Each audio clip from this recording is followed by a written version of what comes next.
Merry Christmas, Maverick fans. Welcome to another edition of the Mavpuckcast. I am still Jason. And I am John. And we are here to talk hockey. We are here to talk UNO hockey. Specifically. That's right. This was kind of a rare, kind of close to Christmas series. We don't normally have series. A lot of times we'll have series right around New Year's. And of course we'll always have, kind of a rotating series right after Thanksgiving, but we don't always have one this close to Christmas. So this was kind of a new thing.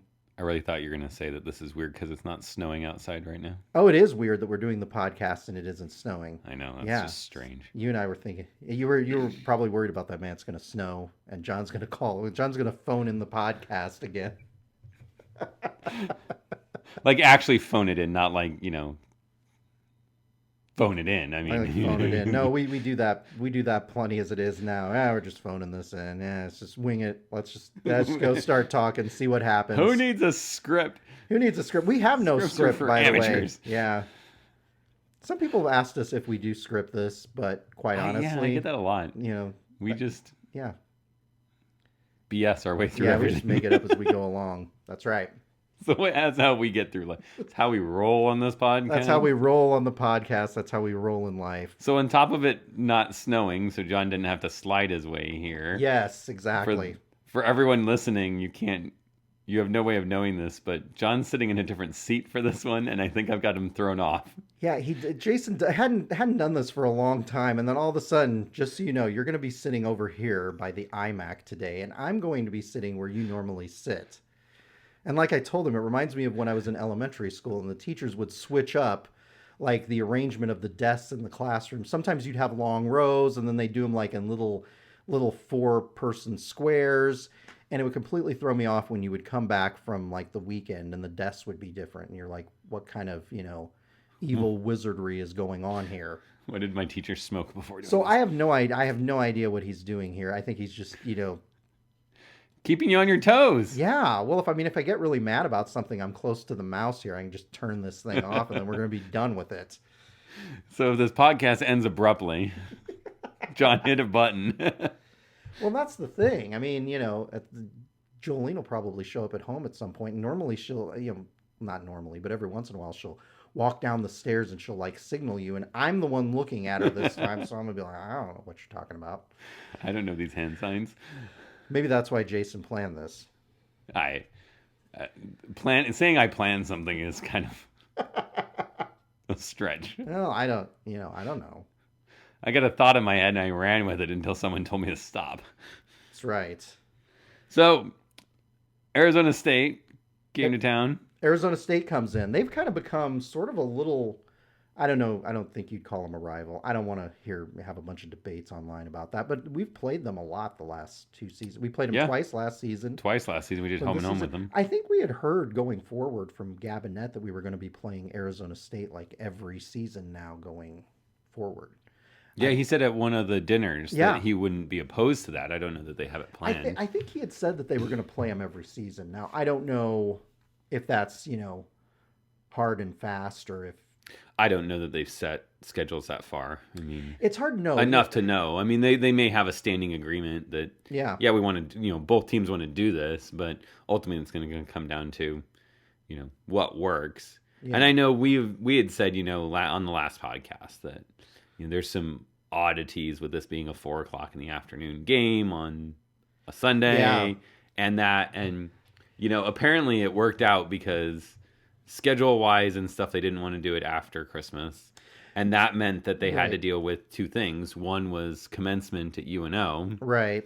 And then UNO the other basketball. Thing, on Saturday. The other thing that they had to deal with was Arizona State having finals week. And apparently they had requested that they be able to travel on Friday instead of travel on Thursday to not have to deal with rearranging finals and things like that for their players. So I'm like, I don't know how much of that rumored stuff gets true, but it does cause commencement some certainly was things. an issue. Although, was commencement early in the day or was it in the evening? It's Friday, but I mean, you still like it's the more time you have, the better your facility is going to be. I mean, it's one of those things like you could turn it around in 8 hours or something like that or whatever they need, but certainly if you could turn around in 8 hours and then, let the ice kind of sit it's for hard a few to know hours. because we've been to basketball games where they've, had an early basketball game, like I think at noon or something, and then they turn it around and they play hockey that night. So I think it's odd.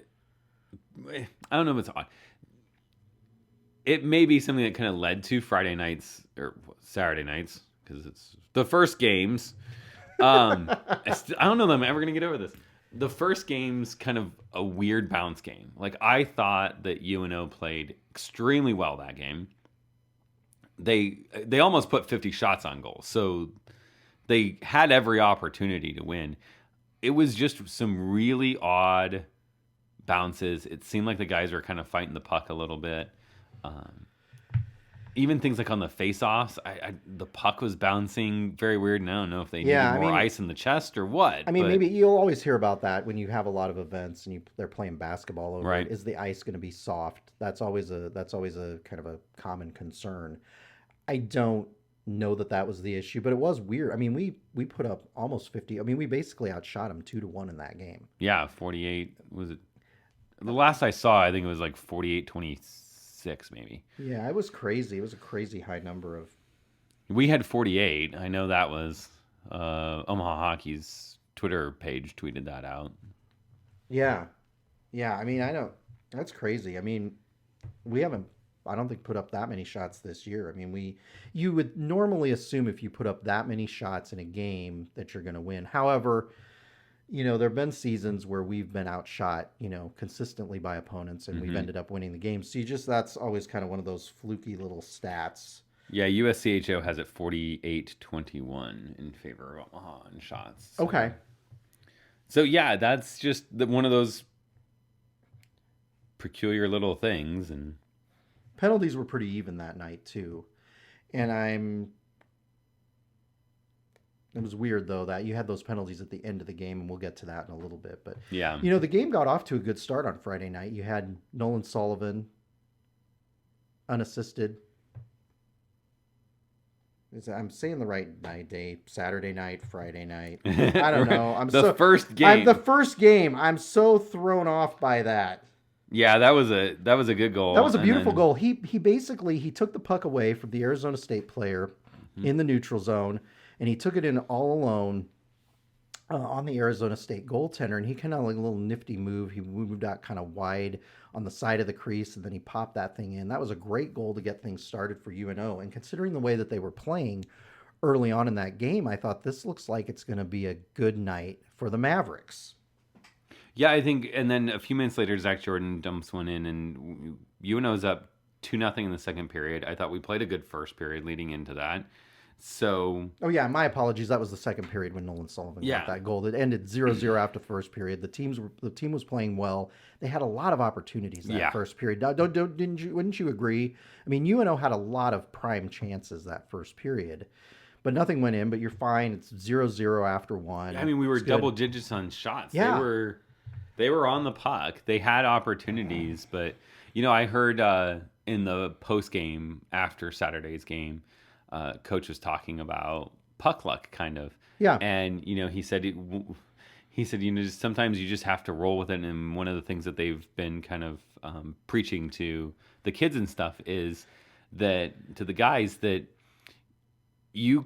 there's things in the game that you can't control. Exactly, you can't control some of those bounces. I heard those same comments too, yeah. Right. And it's nothing that, casual fans haven't said, but...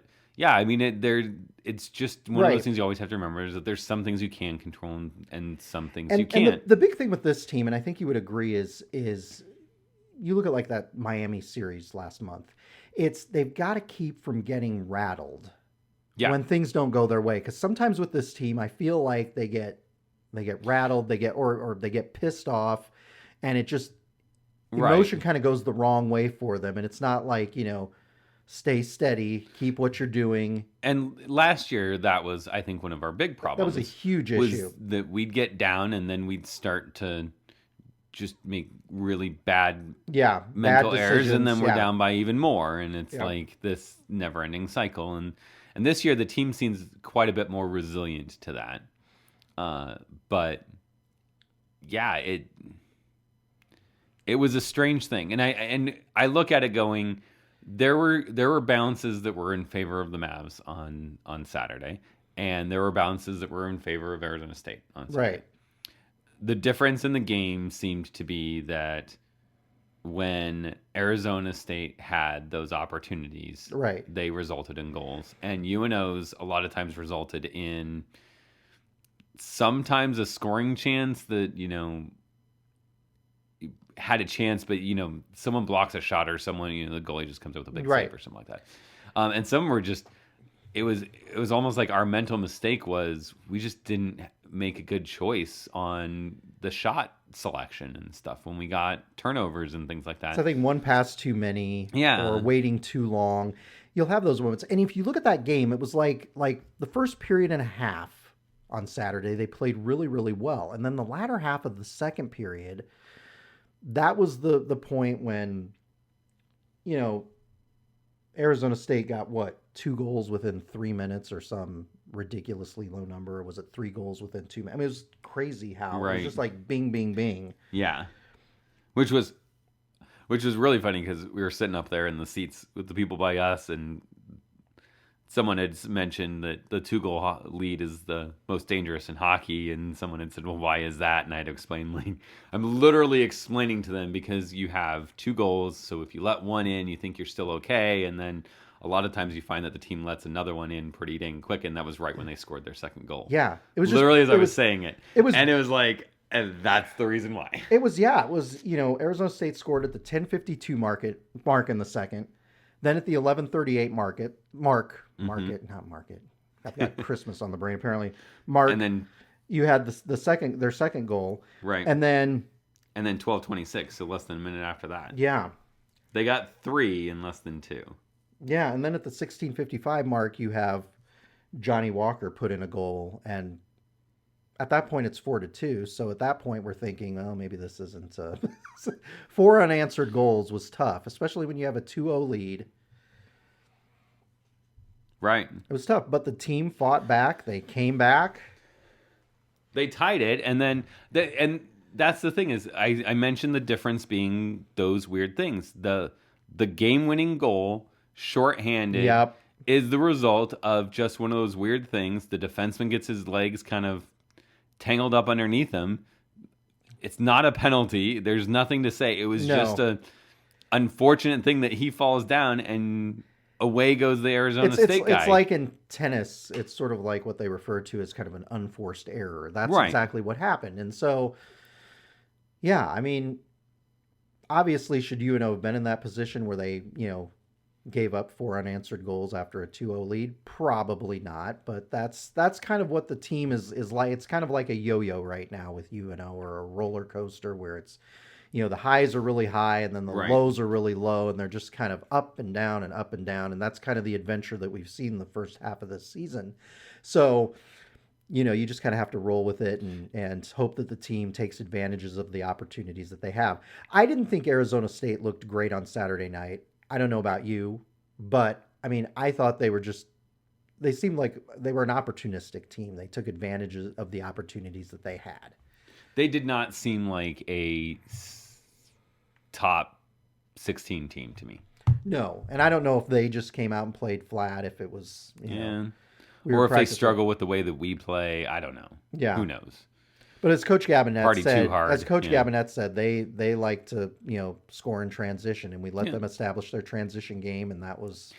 Yeah, that's the one thing that worried me about Saturday was 3 of those 4 goals that came in a row were unassisted goals. And a lot of times what that means is that you're making a poor decision in the transition game that leads, you know, a player to an open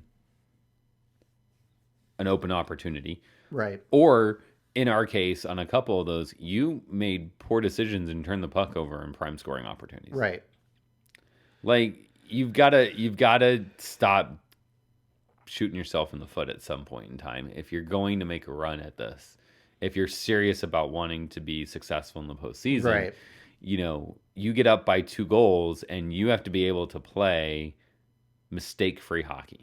Yeah, because we've seen moments over the course of this season and last season where UNO will get in one of these, you know, duels where it's, you know, goal, where 10, 11 goals are scored. The problem with that is that it's just hard for a team to constantly have to come back from those kind of deficits.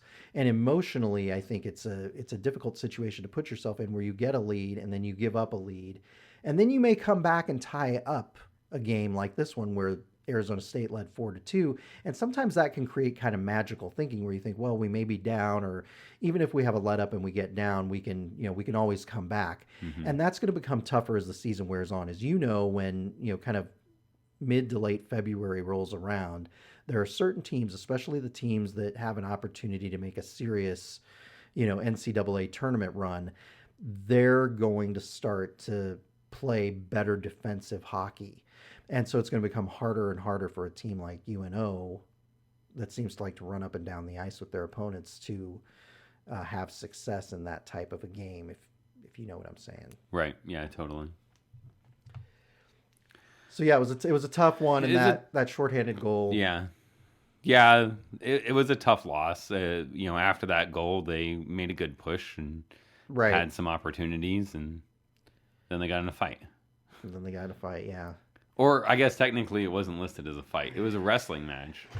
It was by two guys that apparently cross-checked each other. Yeah, there were some chippy moments in the series for sure. So yeah, I know it was. Yeah, it's Arizona State. I know we've got to not let that kind of get under our skin. I know that's hard, but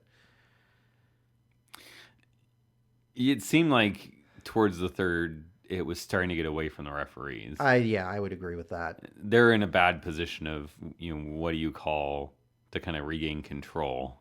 That's not going to change the game, and it's difficult, I think, to be in their position at that point in time, because I'm sure that they can kind of feel it slipping away, and then the last face-off draw, last two actually, UNO had pretty good opportunities off of them, and the last one Ward takes it, and it's the battle in the dot that ends up with apparently a couple cross checks, but yeah. I know that was a weird way to end the game.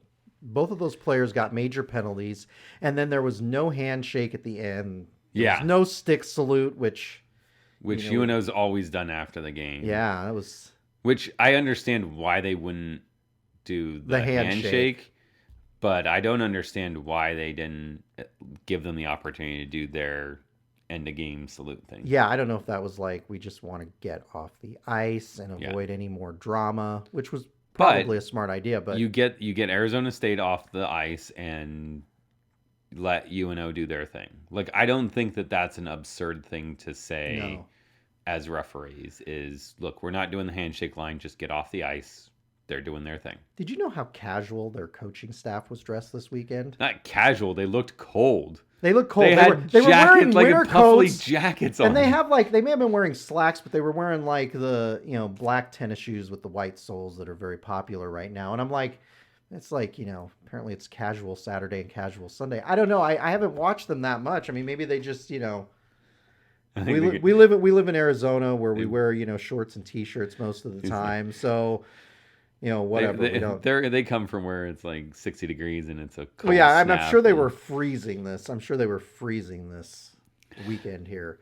I don't know. I just noticed that. I'm like, wow, they're really... I remember Coach Kemp had told us that one time because somebody had asked the question. They're like, you guys always... This is one of those kind of funky questions that people would ask, but it was actually kind of had an interesting answer where do you guys always wear suits when you're standing behind the bench, you and the assistant coaches? And he said there was one time when he was an assistant at Wisconsin that they apparently wore kind of the tracksuit look with the matching tops and matching wind pants.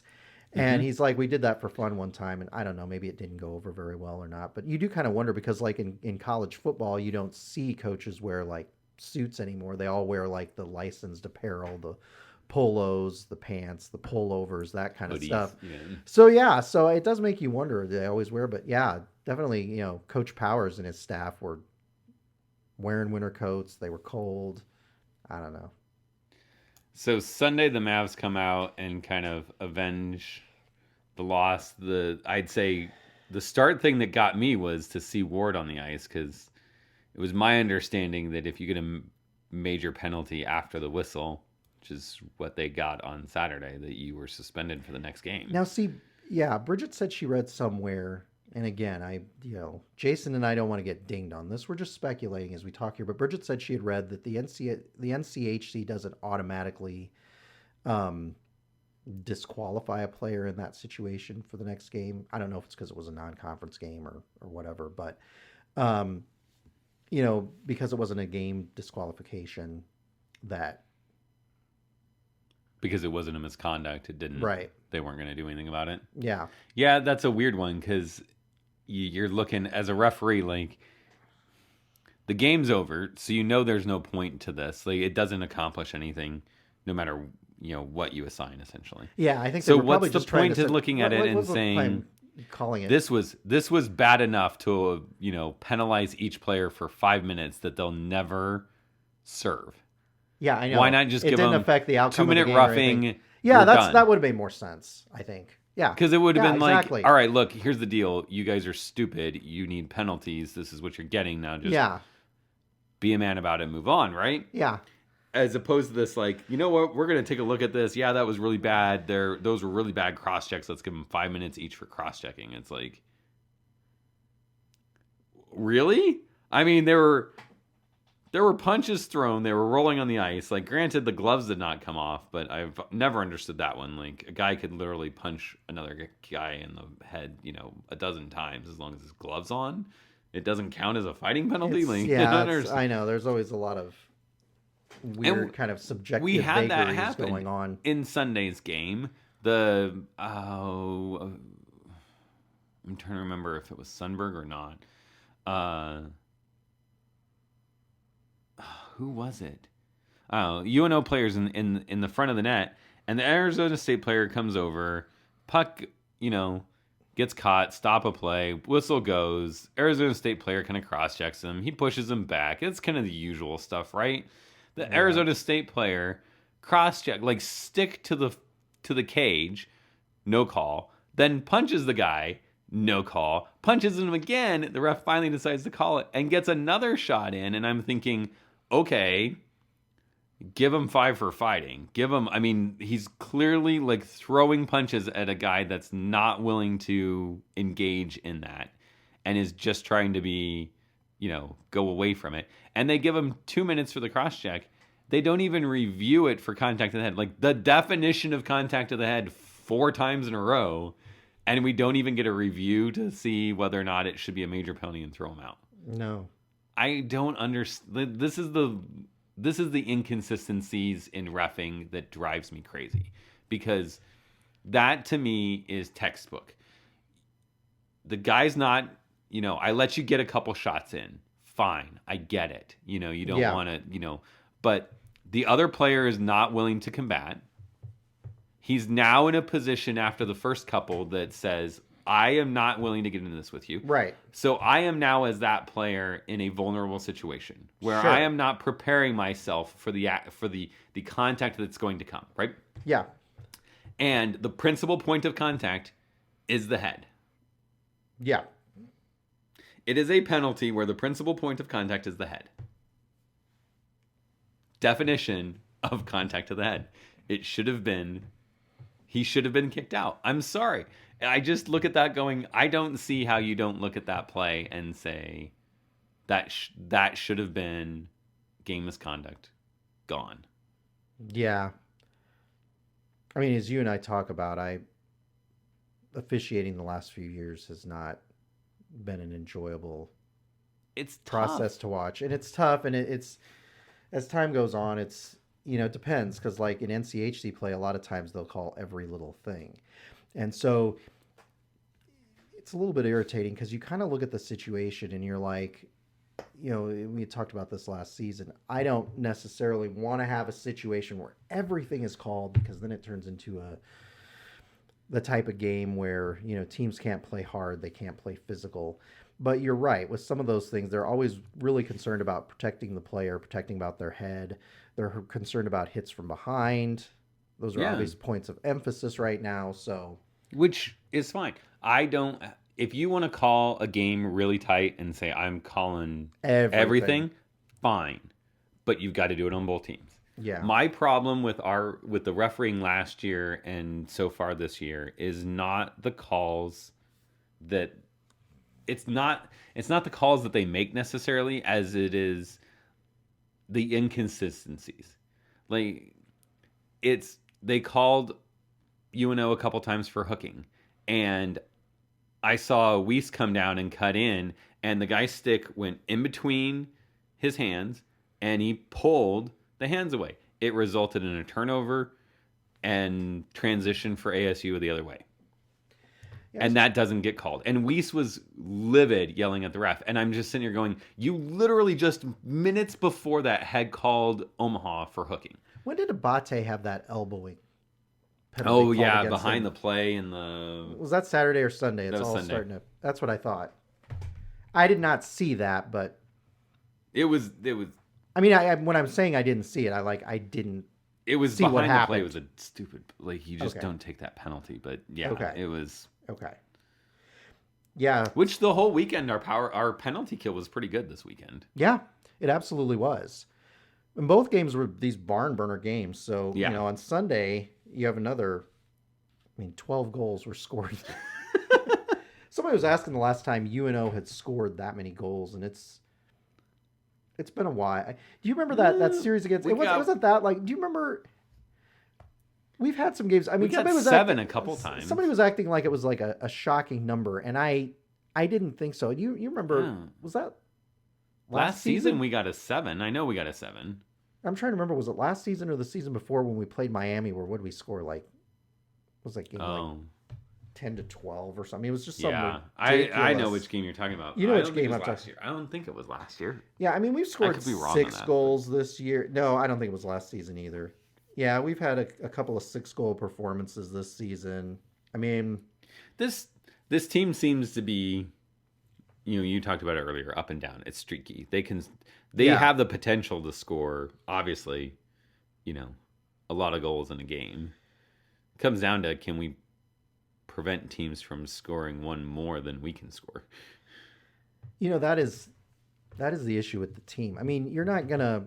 That's one of the things that we've got to kind of keep in mind here is that, since we've kind of entered conference play, and I know that this was a non-conference series, but we've had trouble.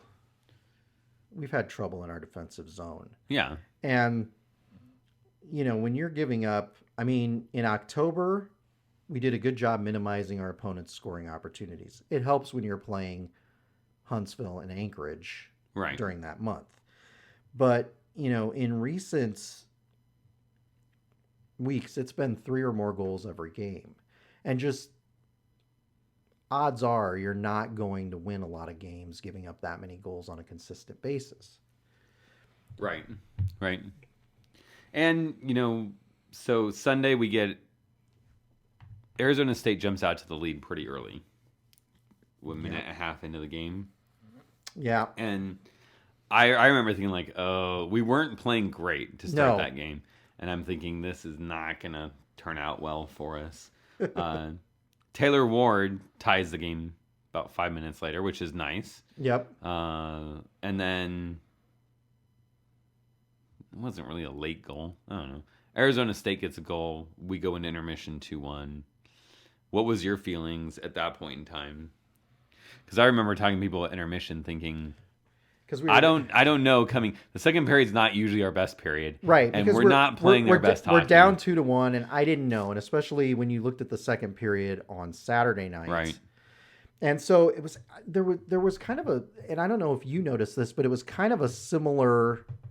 There's kind of a similar kind of instance going on there, Jason, where the latter half of the second period Saturday night, we kind of struggled again, and we gave up, some goals. Yeah. I guess that would have been the first half, but we gave up, the first 2 goals to Arizona State. Right. During that second period. So at that point, then we were down 4-2.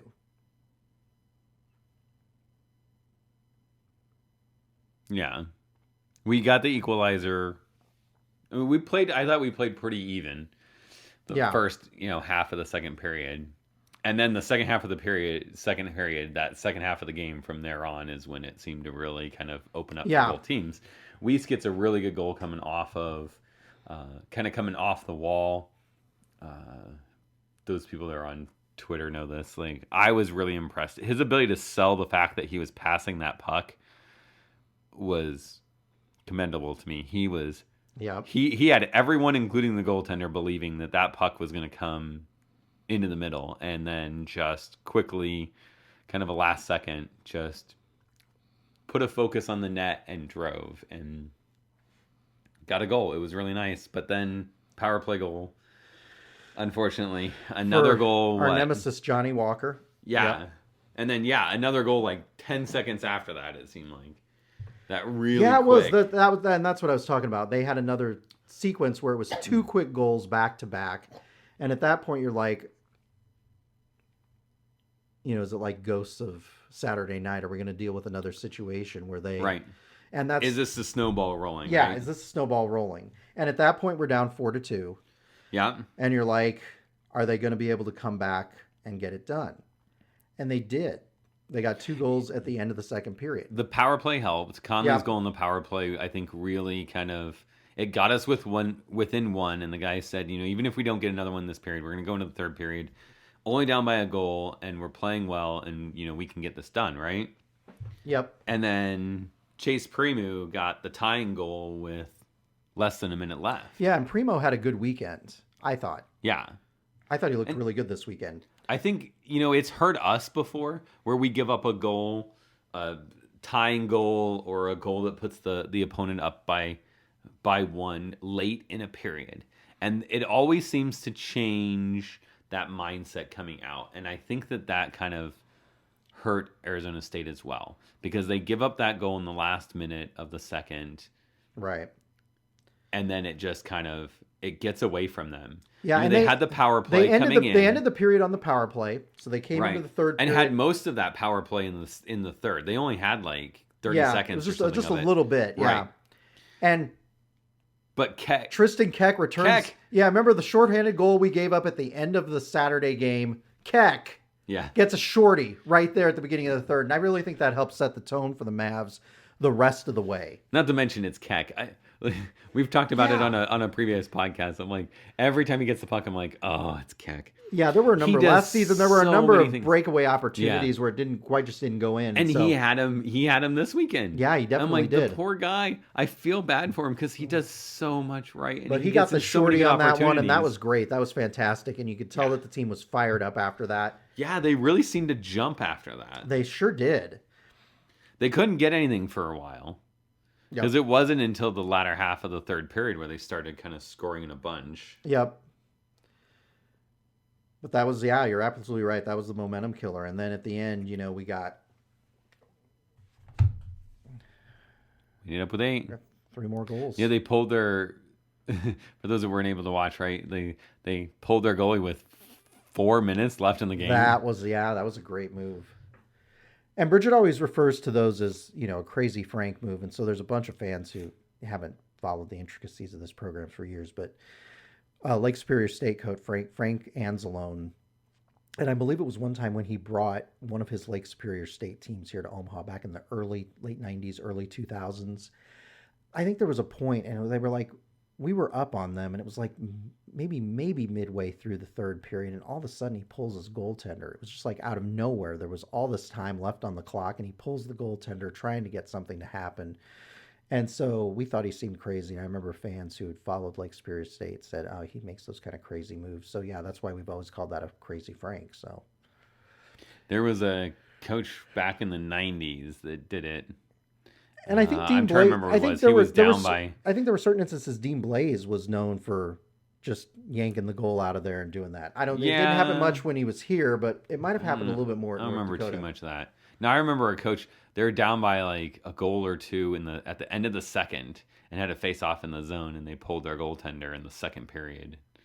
Kind of threw a lot of people off. Yeah, sometimes it works. One of those little surprise moves that if you can do it and get something to happen real quick, it might change things in your favor. But yeah, I was kind of surprised to see that happen. But Coach Powers decided We got to find a way to get something done at this point. So every game we do our player of the game. Player of the weekend. Player of the weekend. There are 2 games. Yeah. Well, I'm going to go with Taylor Ward. Okay. I think it's kind of an obvious pick for him. He had 3 goals on the weekend, I believe. Add an assist or 2 to that. He had and a penalty. He had a pretty good weekend. Yes, and Jason would like to point out he had that penalty at the end. Well, it made something interesting for fans there at the end of the game. It's at least it was the end. It wasn't at a critical juncture. So yeah, 3-goal weekend.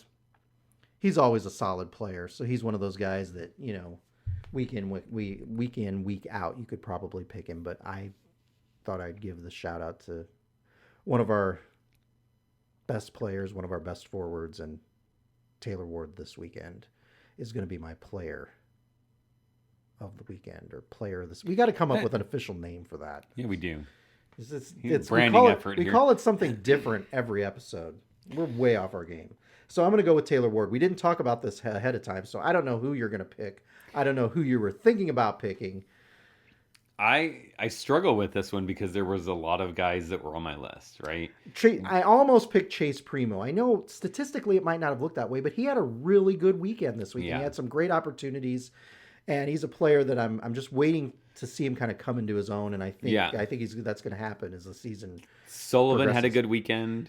And I'll tell you what. And we picked him before. I think you would agree. He's one of those guys. Teams need to have playmakers. And I think Sullivan's one of those guys. Doesn't he feel like the last few series, like he's one of those kind of like guy who can, kind of create a spark and make things happen a little bit. He seems to be one of those guys who... Yeah.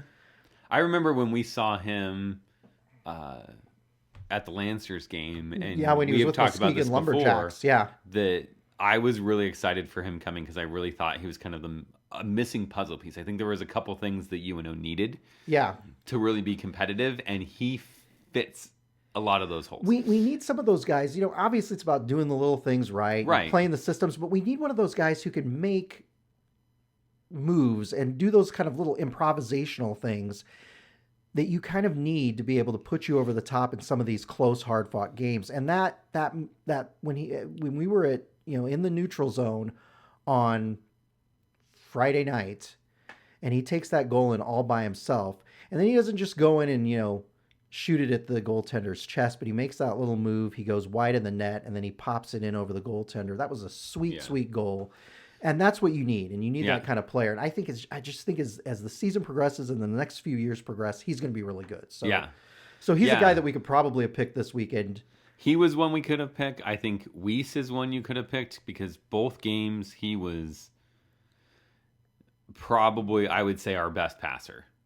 He gave some guys some grade A opportunities, especially on Saturday's game. Yeah, there were some great opportunities for him on Saturday, and I commend him for not getting frustrated because he was giving him some really good passes, and they were. I got to ask you, was that the Conley goal in the third where he had a pass on that because he had an assist? Yeah, he had the primary. Wasn't there like that? Yeah. It was just this like beautiful pass. We were talking about that. Yeah, it was a really nothing to take away from Conley because I hate to steal some guy's thunder when he's the guy who gets the goal, but man, that pass. Yeah. We were up there and Weiss makes that pass and I'm just thinking, what a pass. And then it's in the net. I'm like, thank God it panned out for us. Yeah, exactly. It seemed like that game, both games really, Weiss was making some really good passes that just needs a finisher. We said it last year, he needs a finisher. Remember last year, there were moments where he just kind of seemed like he was struggling to kind of fit in.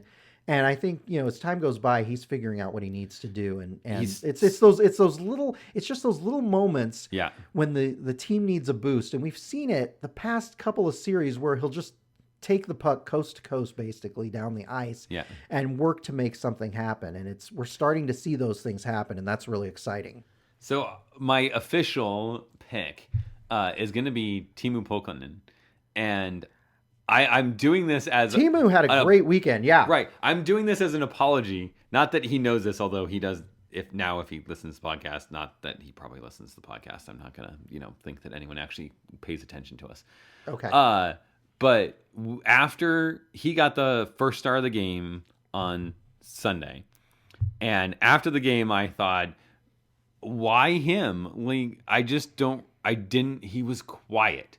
I didn't remember. I knew he had some assists, but I just didn't remember. And I'm sitting here looking at the box right now, and his name is all over the place. All over the place. Yeah. He had the goal. And I thought he played well. I mean, not great, but I thought he played well on Saturday, and he had the goal. Great. And then Sunday he comes in, and he is just... I didn't notice him until the score sheet. And I don't know why it is that he didn't stand out to me, because he did so much in that game. Like, I went back and watched video. Things. He's not always a player. He's not always one of those players that you notice on the ice.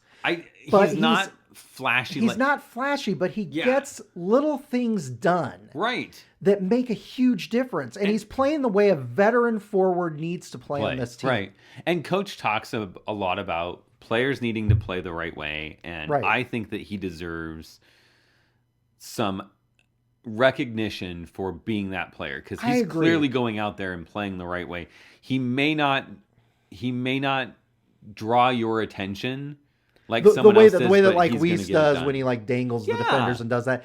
But he's been great, and he's been solid. And the thing about him is, when he came in as a freshman, this was a guy who was not like a highly touted recruit. Most of our guys aren't. Right? Exactly. And he was part of those kind of recruiting classes a few years ago where everybody's like, Dean Blaze has become senile. He stopped recruiting. He's not getting good recruits. And I'll tell you what, he has become a damn good forward this season, and he deserves credit, because that's what you need to see out of a guy. And I commend him, because he's really become a fine forward who's competing at a high level against some of the best programs in college hockey. So we should give Tammy a shout out. So I'm sorry for not recognizing. Come on, Jason. Where Jason wants to talk about Tyler Weiss's exploits every week, even if Tyler has no exploits. He's like, did you see Tyler out there on the ice? But did you see Tyler try to check that guy this weekend? Who was about 3 times the size of him? Yeah, exactly. It's always about So we obviously kind of focus on different. We kind of focus on our fact, because I focused on Abate a lot early on in the season, and you like Weiss, and we've liked Sullivan, but Polkinen's one of those guys. It's kind of like Zach Jordan. Is not always that flashy either, but he's made stuff happen the last few weeks. I think you picked Ward, and I think there's a certain a handful of players that are really good players for the Mavs, right? That we just as fans get focused on and don't realize, I think, sometimes the contributions of some of the other kids that are exactly. And so this was just my kind of like an apology, because clearly, watching the game live, I didn't recognize how effective he was on the ice. Right. But going back and watching the video and the replay of the game highlights, and looking at the box score and stuff, I just, he played a lot of good stuff. He'd had a good weekend, both games, which is really why we do this segment, is we want to find the guys that don't have just a good game, but have a good weekend. The biggest impact on the weekend, even if they're not a guy who puts a lot of pucks in the net, right? Somebody who's making a difference out there, right? And he was definitely one of those players this weekend. I'm glad to see it, and credit to the coaching staff for finding a good line combination for him to work with, and really helping to kind of develop these players. Speaking of the coaching staff, I loved it during the stick salute on Saturday night, which we actually had. Paul Gerard's out there, and I think it looked like one of the players handed him his stick, so Paul Gerard did the stick salute. So props to assistant coach Paul Gerard for getting that done out there. I liked that. That was awesome. I like that. You know what else I liked? When the team came out and did its post-game celebration. And I'm always leery of pointing this out too much, because I'm like worried they won't do it again. But I remember a couple seasons ago when Coach Gabinet took over, he introduced kind of, they do their own little in locker room kind of player awards. And so he got helmets from the movie Top Gun. He got a Maverick and Goose, Maverick helmet and a Goose helmet. And so I can't remember what that's for. I think the Maverick helmet's maybe for the offensive player, and the Goose helmet's for the defensive player, or the Goose helmet's for the guy who's like, assisting or helping. I don't know what those are. They don't publicize it that much, but the guys came out wearing the Maverick and Goose helmets for the post-game fight song celebration, and I thought that was really cool. Yeah, I enjoyed seeing that as well. Yeah. Because there were a lot of people that were around us that didn't know about that kind of tradition that they have in the locker room, and it'll be interesting to talk to Was that Jones and Polkinen wearing the helmets? Polkinen had the Maverick helmet. Oh, he did? Okay, so Jones had the Goose helmet. I think so. If I recall correctly. Okay. So yeah, but that was cool that they wore those out. So guys, if you're listening, thank you so much for doing that, because I think it's a cool tradition. A lot of people, and I'd like to see them continue it, right? Yeah. Like I'd like to see every time they come out after a win, let's see who's got those on. And what a lot of fans don't remember, the first couple seasons of UNO hockey, they came out to Harold Faltermeyer's Top Gun anthem. That music would start playing slowly. It's an awesome anthem. As Jason knows, I'm big into 1980s everything. So the team would come out, and then you would hear a recording from Top Gun, and it would say, Maverick, you are cleared to take off. You're cleared for takeoff, which was awesome. And then the team would skate out to Danger Zone by Kenny Loggins. So there was a whole kind of Top Gun feel those first few seasons. And I'm sure Coach Gabinet remembers that from his years, from when he was recruited. And the first year, I believe he played in the 2000-2001 season was his first season here. So I could be wrong. It might have been, I think 03-04 was Gabinet's last season. So that would be 2000-2001 probably. And I think they were still doing it then. So that was kind of a cool tradition they had. And so it's cool to see those helmets. So I was glad to see that. That's a fun, kind of neat, unique deal that they have. And so, but I don't know if you heard, but there were some people standing around us as we were waiting for the post-game celebration. What are people waiting for? What are they hanging out here for? So it's always fun when new people get to experience that, because I think it's neat. It is quite a unique experience. Yeah. So promo nights. Yeah. We want to talk about, because news to all of us, it was Ugly Sweater Night. Yeah, we'd seen that a little bit on social media and maybe on Facebook, that they were doing a promo deal for the weekend. If you came to the box office wearing an ugly Christmas sweater, you could get, what was it? I think $10 tickets maybe in the lower bowl, or was it $10, maybe $5 upper bowl? This shows how well I have season tickets, so I don't really pay much attention. But we don't want to get into that. It wasn't really promoted as I guess it was promoted kind of, but it was originally promoted as it was going to be video game night. Video game night, right? And instead, I guess it just kind of veered into ugly sweater, because you saw the cheerleaders wearing ugly sweaters. I think the guys in the tuba section, they were wearing ugly. That's one of those things. If they had that on the like a master promo schedule that they give out early, because some of these teams, like Ohio State hockey, tells you at the beginning of the season what all of the promo nights are going to be. Right. If they had said it's going to be ugly sweater night, I think, because a lot of people had ugly holiday sweaters, ugly Christmas sweaters on anyway. Right. So if they had spent more time promoting that, I think more people would have dressed up, don't you think? Yeah, totally. I think that, like, it's kind of a missed opportunity type of thing to me. Yeah. Because, and maybe it's just I don't know, I'm spoiled, right? Like, yeah, a lot of the NHL clubs that play around the holiday season will have a home game where they have an ugly sweater game. And they might even wear jerseys that are kind of patterned to look like an ugly sweater, and do like a little auction thing. Or whatever. Colorado just did theirs, and I had friends that went to the game, and every year that's their game they go to. That's the one game that every year that they really like to go to. So they get the schedule at the beginning of the year. They see what night's the ugly sweater night, and they go to that game, because at that game you can get it's the only time you can buy it, and you can only buy it at the game, so you'll never find it in team stores and stuff. Right. The official ugly sweater. And so they go to that, and they get every year's ugly sweater, and they have this collection of Colorado Avalanche ugly sweaters. Yeah, and I'm like, here's a way. You need to make money, right? Right. Print a bunch of these ugly sweaters that have, Maverick themes to them, and sell them in the team store. And the only time you can get them is, it would be cool to have a special one for that game. Yeah, And it could be, if it's cheaper, you could screen print a sweatshirt or a hoodie that had that, ugly sweater pattern and look. I'm just saying, it's the guys you could do all kinds of things, and it could become one of those commemorative things, because fans enjoy that. I enjoy that. I enjoy getting those things, and I would probably. My wife's gonna kill me for this. I'd probably buy it. I would too. Sadly enough, I would probably spend. If it's a reasonable price, if they did a special jersey like that, I would get it too, because it's the type of thing that kind of those series between like Thanksgiving and New Year's, I would probably pull that thing out and wear it. It would be fun. Well, and I would I would probably get in the habit of my routine would be every year I wear last year's ugly sweater, right? Yeah. So every year I get a new one, and the next year, that one that I just bought this year, I'm going to wear next year. It'd be kind of a neat transition. Like, it'd be crazy how many people there would do it. I agree, and here's what I'll say. Considering that this wasn't really promoted that heavily, I didn't even know until that day. Yeah, there were a lot. My dad didn't know either. He's got like an ugly Star Wars Christmas sweater that like has little Christmas lights on it. He's like, oh man, if I'd known, I would have worn that.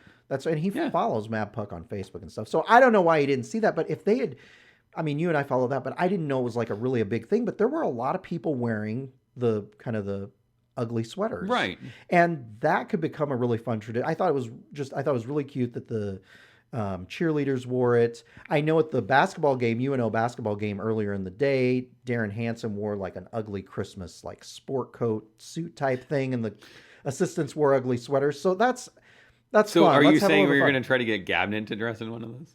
Yeah, we need Gabby to wear like he's such a proper kind of guy. I don't think I don't know that you could ever convince him to do that. Maybe we could get him to do that. It would be pretty awesome if we could. But at least at least the PA announcer and that down there, you could have the guys in the penalty box wearing something crazy, ridiculous. Exactly. And I think the guys make it an environment. Yeah, exactly. They could have, and considering it was just kind of thrown together, it worked pretty well. So can you just imagine if you really pimp this type of thing?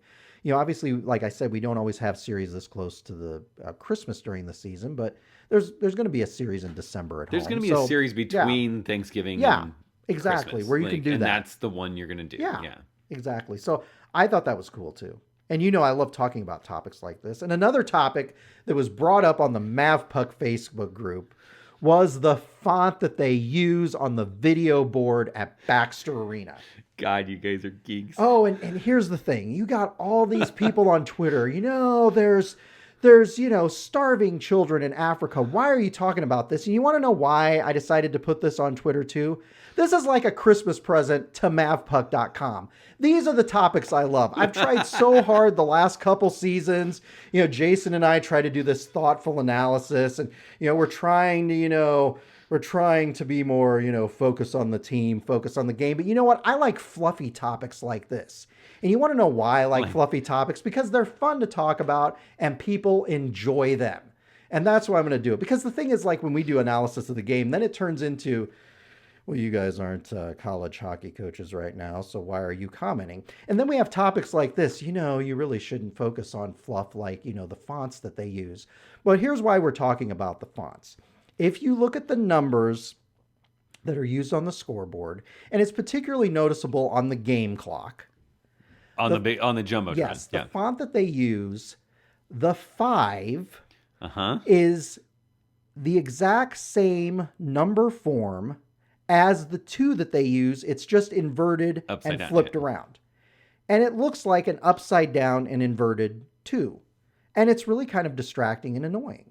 And the Facebook group, which the Facebook group is private, so not everybody's in the Facebook group, partly because they don't answer the questions when they sign up for the Facebook group. So we'll see if they're paying attention to this podcast so that they know. The answer is C. Yeah, Bridget wants you to answer the questions. If you don't answer the question, she's not letting you into the group. Even if you're a well-known person that she knows and she likes, she won't let you into the group. But the number 2 looks weird, upside down and inverted. And so people will say, what, you guys talk about the team, but you're not a hockey coach, so why are you qualified? Well, you know what? I've been a graphic designer for the last 25 years. I'm 47. That's more than half of my life. I am qualified to talk about fonts because I do marketing communication and I have to deal with good fonts and good visuals all the time.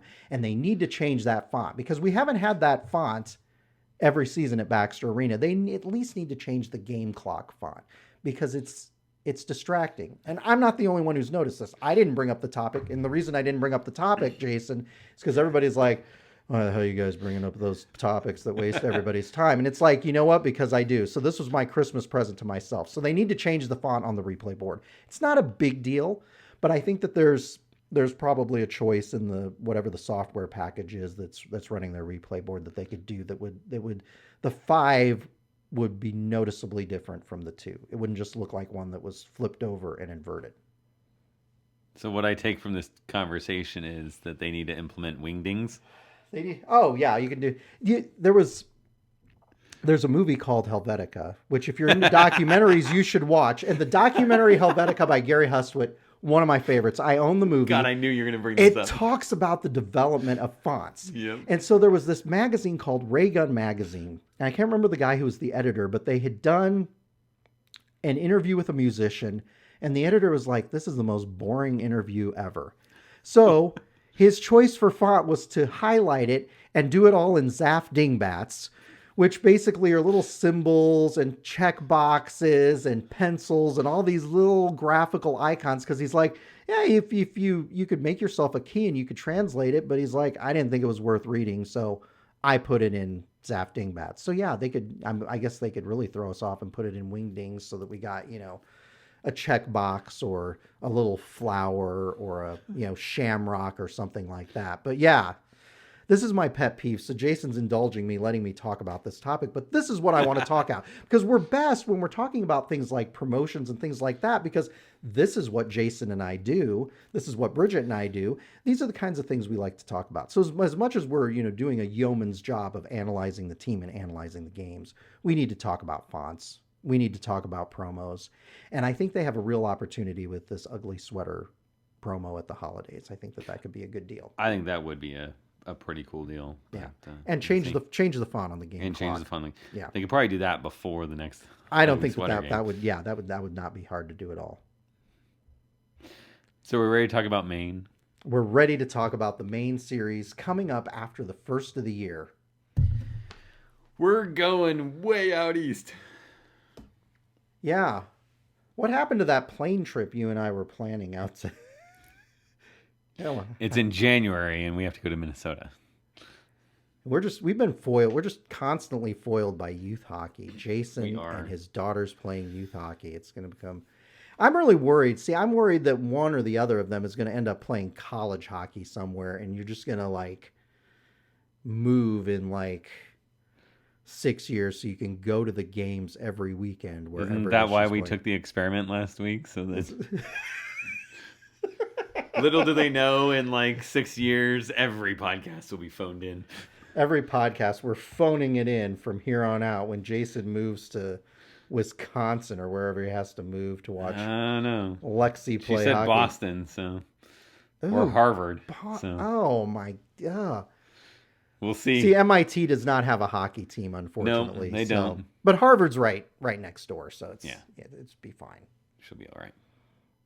It's an okay school. Be cool. You get to watch a lot of college hockey out there, but good. They say don't let someone who's addicted to alcohol into a liquor store, right? You probably shouldn't let me live out there. Yeah, I watch too much as it is. When we were out there for the West Regionals, a guy comes up to us who was a local there, and the regionals. This wasn't the West Regionals. It was the North or Northeast or whatever the hell regional UNO was in 2006 in Worcester, Massachusetts. And a local comes up to us, and he's like, "I'll tell you what, I live here in the Boston area," and he's like, the number of games that I can go see between Hockey East and ECAC and the short drive, man, it's great. We'd get to go to, if we were playing out there and... Travel's not a problem. No, you get to go to a lot of road games. That'd be a lot of fun. Your road games aren't much of a road game either. No, it's like going down to Lincoln. Yeah. Yeah. It's great. So your fans travel. It's nice. Yeah. This is our first matchup against a Hockey East foe this season. And we got one that I would say is pretty much on par with our Mavericks. Yeah. Record-wise, we're 8-8. We're 8-8-2. They're 8-8-3. Yeah. Yeah. They've struggled in Hockey East start of the season. Had some success, faltered on others. Yeah, they've been really up and down. They've had some good series, and some series have not been good at all. So predictions? Predictions for our trip out to Maine. It's been a long time since we played Maine. It's a long travel. It's a long travel out there. They are on break. It's right. They're on winter break. They'll have gone home for the holidays. It'll be a tough one. I mean, I think that it's a series that on paper you look at, and I think UNO can be very, very successful in this. It'd be fantastic if we got a couple wins on the road. But if you look at how we played, and I just want to, give the team credit for getting splits in the last two series, because those were tough series against really good teams. And I commend them. After a kind of a tough November, they got back on track the last couple weekends. So good on them. And I think we're going to go out to Maine. And this is a kind of an odd deal because we play at 6 o'clock Eastern time on Friday, and then we play at noon Eastern time on Saturday. So you in two different places. In two different places. And it's going to be a weird kind of turnaround for the teams. And we talked about the 4 o'clock start for the game on Sunday against Arizona State. This is going to be weird playing at noon. I'm going to say that we split the series. I think that'd be I'd have no problem starting off, the meat of the NCHC schedule here in the second half with a 9-9-2 record. I'm just ecstatic that we're 8-8-2. I think that's been a great way to start the season, basically 500 for our team.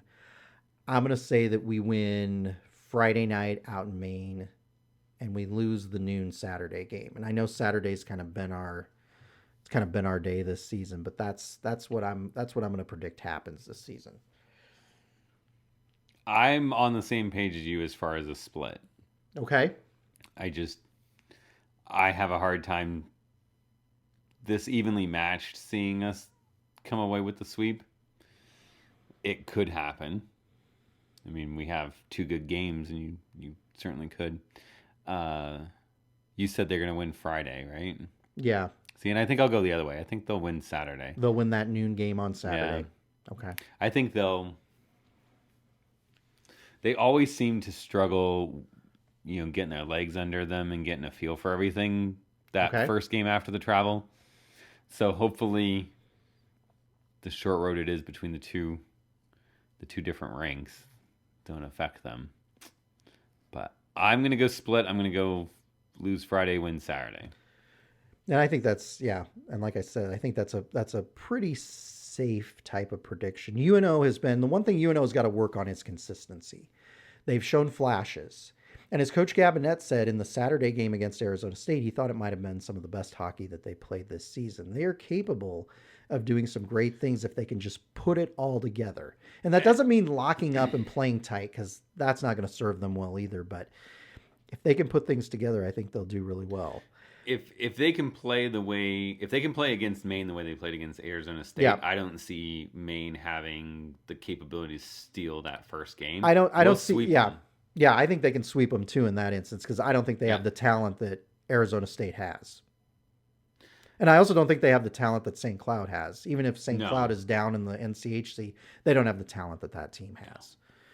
I don't know that they even have the talent that Miami has. I'll tell you what, this is an opportunity for UNO to make a statement. If good things happen and they do find a way to sweep that series, you're 10-8-2 going into the second half of the season. That is fantastic for this team. And at that point, you would have played 4 good games in a row. Yep. So you get back into the NCHC, really feeling good about how you're playing. Yeah, absolutely right.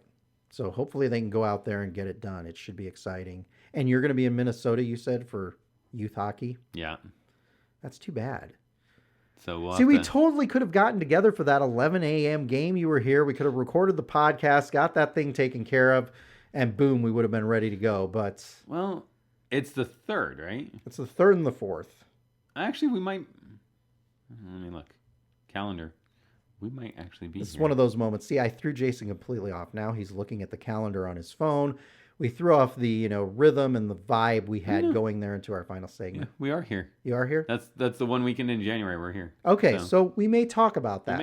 Jason may have other plans. I don't know. Maybe now he's thinking about driving out to Maine and seeing that series. But I hope that the Mavs do well, and I'll just wish everybody a very Merry Christmas. Yes, Merry Christmas, Happy everyone. New Year, and I hope you get everything you want under the Christmas tree. And I'm just looking forward to the second half of the season. I'm always happy to get the holidays out of the way and get back to work and back in the flow of things and in the meat of the NCHC schedule, because I think the guys can do some good things this weekend. They've just got to keep playing well and taking advantage of the opportunities that they have.